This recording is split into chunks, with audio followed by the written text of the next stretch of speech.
ကိုပမာတင်စားကမြစ်မို့တောင်လီလာကောင်းလောဘုံပြူလို့မြေယူရဲစုတ်တန်ချီဖေပချီရဲ့လို့မမီချစ်ကိုပမာတင်စားကမြစ်မို့တောင်လီလာကောင်းလောဘုံပြူလို့မြေယူရဲစုတ်တန်ချီဖေပချီရဲ့လို့မမီအချစ်မဆန်ထားလောက်တဲ့ဇလံလေးတွေရှိခဲ့ဘူးသည်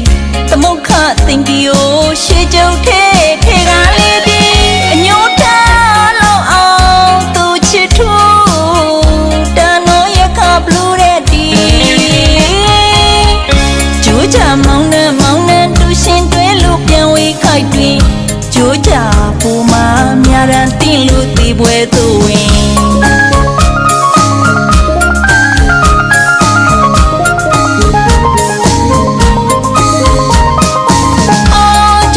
မလေးမှာရင်ခွင်မတခန်းစားလို့ပြီ